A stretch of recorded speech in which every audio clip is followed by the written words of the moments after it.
Hey, thank you for joining me.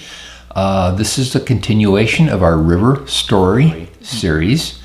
We're talking about the Metolius River today, and the first in the series is going to be how the Metolius was radically different before and after 1964. Thanks for joining me. I fished the Metolius in the summer of 63 and 64. Now maybe I also fished it in the summer of 62, but I can't be absolutely sure at this point. What I do know is that the Metolius was basically two different rivers after the winter of 64, 65. And here's what was going on. There was a big flood.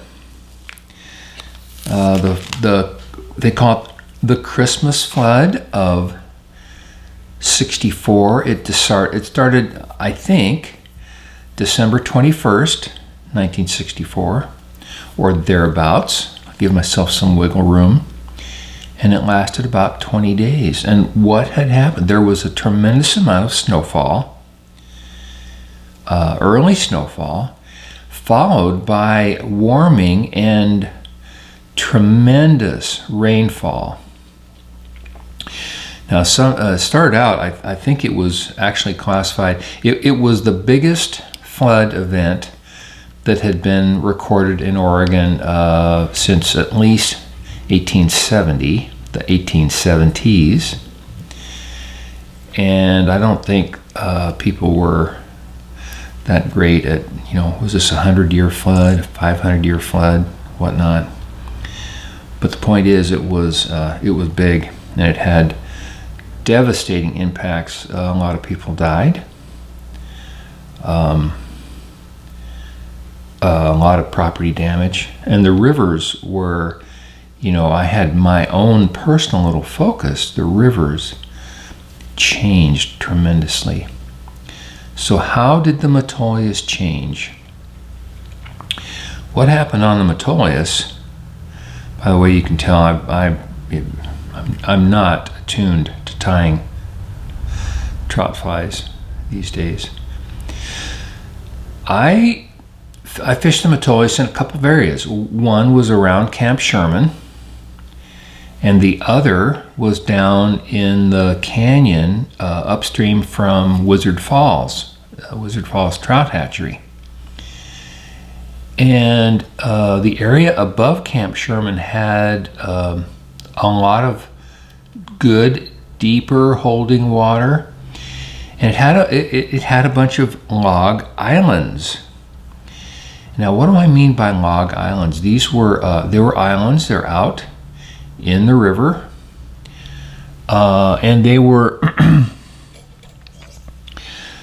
these were floating islands. The water ran under them, and there was greater depth under these log islands, and they were tremendous sanctuary for trout.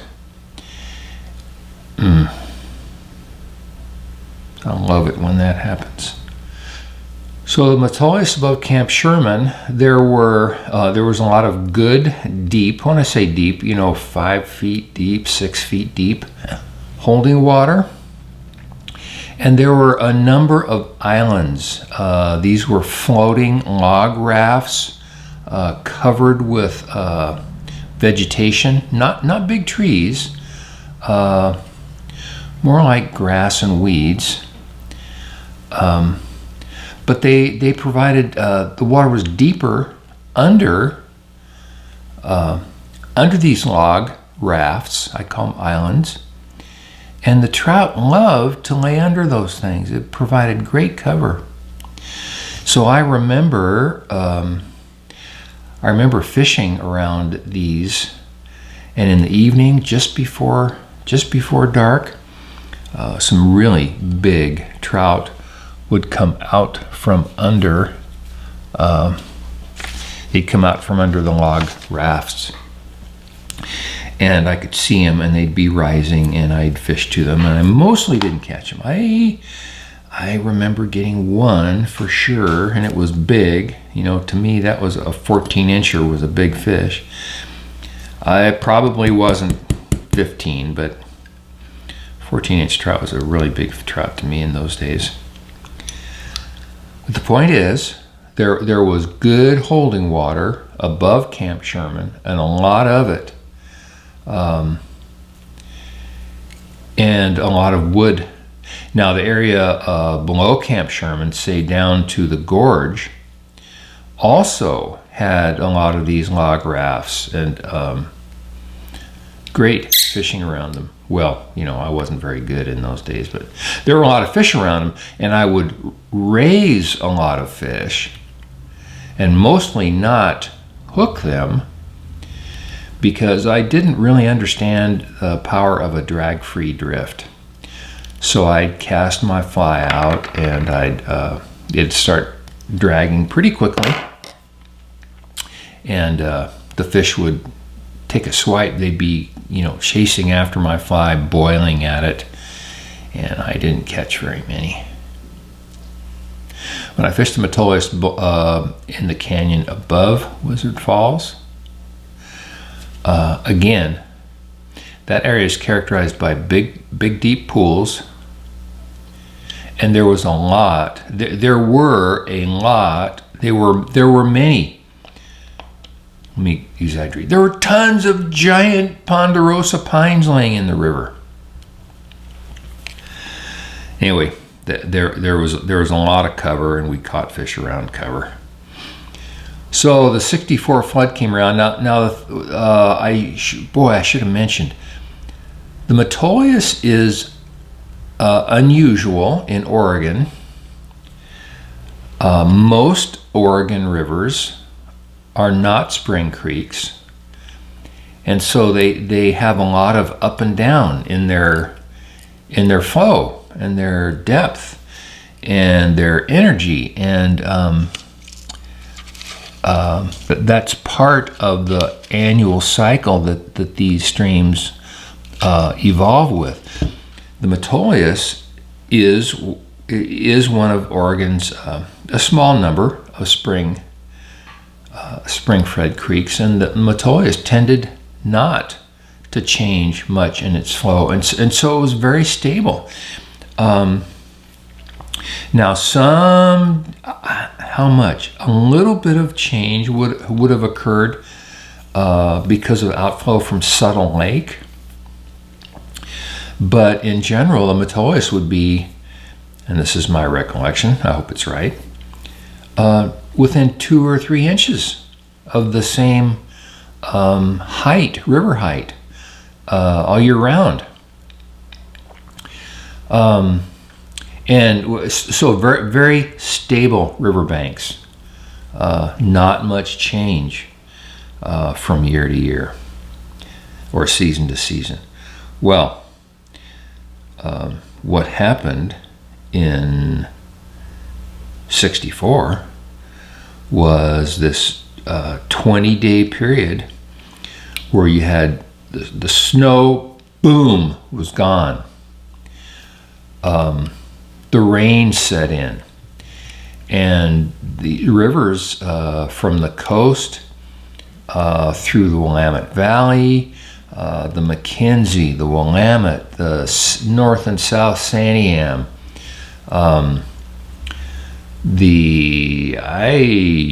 don't know. I didn't fish the Deschutes then, but I bet the Deschutes was affected terribly. Metolius was affected terribly. So on the Metolius, the flow down Lake Creek from Subtle Lake, where all the snow came off and the rain came down after the snow came off, or while the snow was coming off, Lake Creek flooded. It went wild, and it carried a huge bedload of gravel, and the water carried a huge load of wood, trees, took out all the bridges. Now, I'll say it took out all the bridges.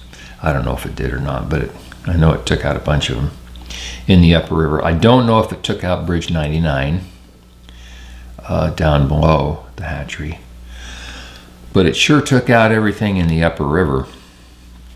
Most of those were log bridges that had been entirely sufficient since the Depression. Oh, I forgot to mention something. Oh, where did those log islands come from? They were not natural. Those log islands that provided the great cover for fish in that upper river had been created during the CCC days of the Depression, the Civilian Conservation Corps. So they were artificial. And over the years, over the decades since the Depression, the logs were still there, and there had been sufficient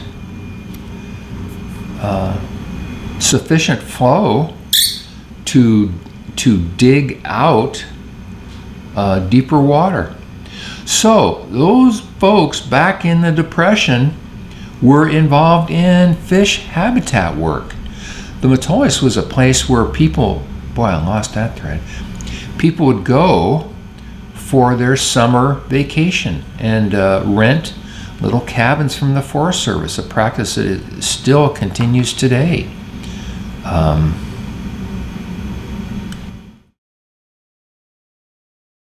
We are back, and I've got the heater turned off.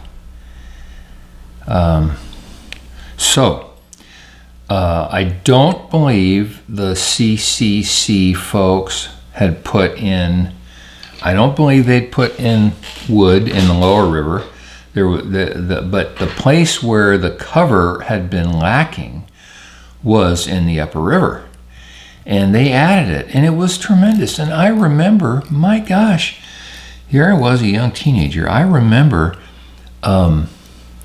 these great big trout. And in the first place, there was greater depth in many of the areas in the upper river, not only around these log islands, and there were a lot of trout out there. Now, I think that a great number of those trout were hatchery fish, and not necessarily same year hatchery fish, but hatchery fish that had remained there for a few years.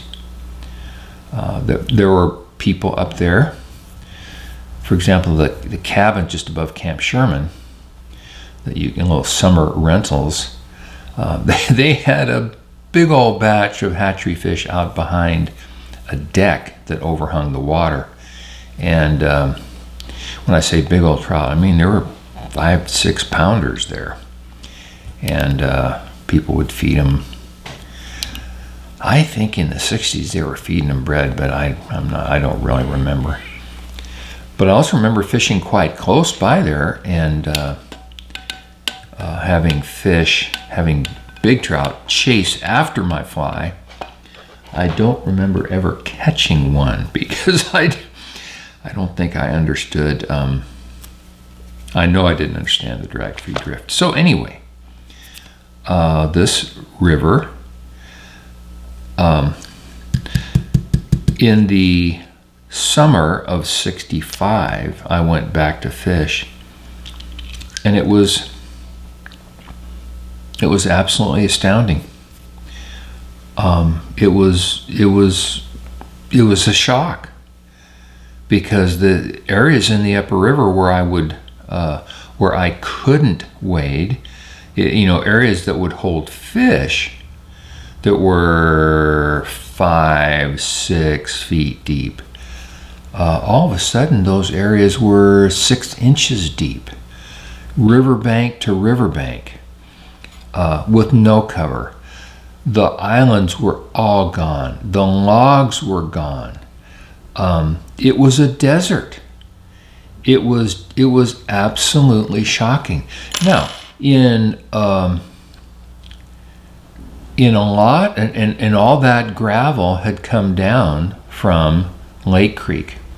Now, in a lot of rivers, in the Cascades and the coast, while there were big short-term impacts, I don't know of any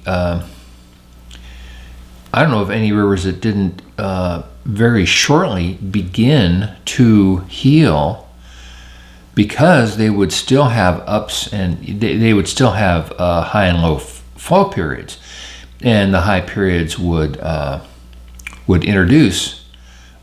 dig out the shallow areas. But boy, not on the Metolius. The shallows were there because the flows are so stable. The shallows, the lack of wood that's the way it was. And the shallowness of the river was there to stay for years and years and years. Now, of course, when, gosh, I don't know, it was 10 years ago, 20 years ago, Fish and Wildlife Forest Service began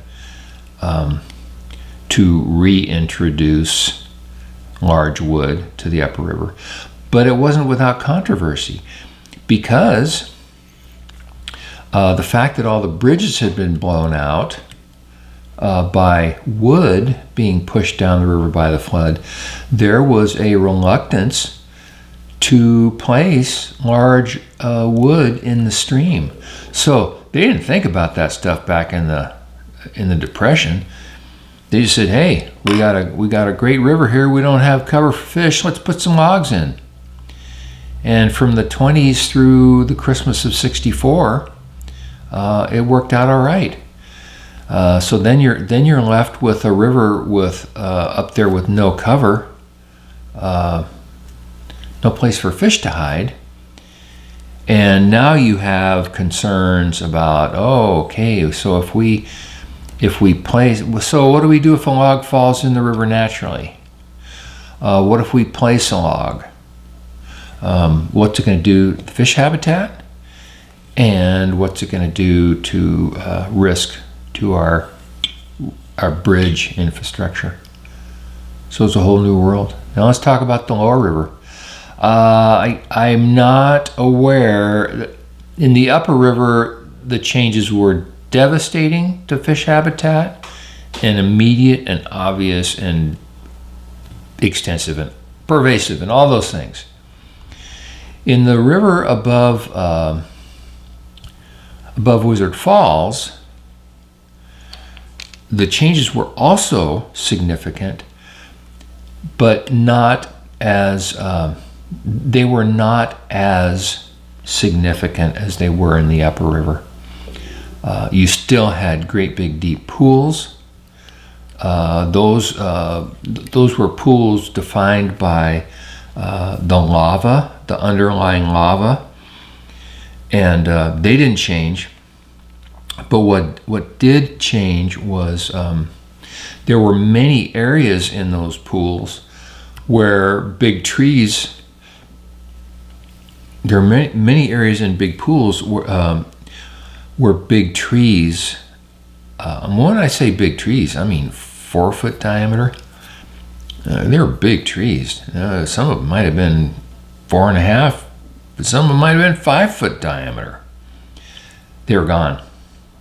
So a lot less structure. In fact, there was a place down in the canyon above Wizard Falls where I would customarily cross from the west bank of the river, balance on a log that was partially submerged. I can't believe I had the courage to do that.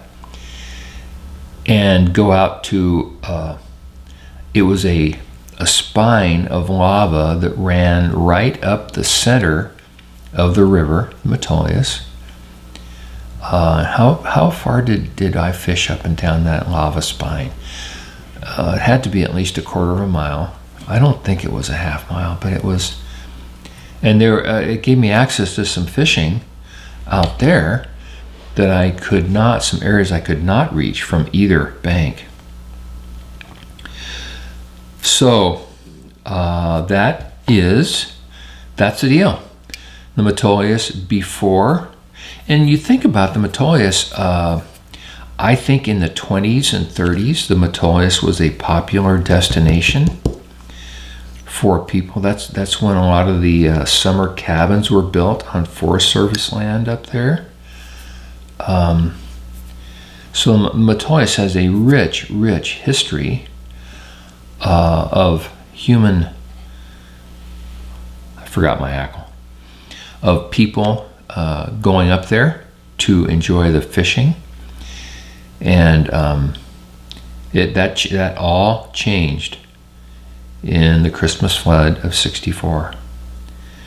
Thank you for joining me. I think next time I'm going to tell some stories about how I fished back in the early and mid '60s. So, in the meantime, be well, have fun, go fishing.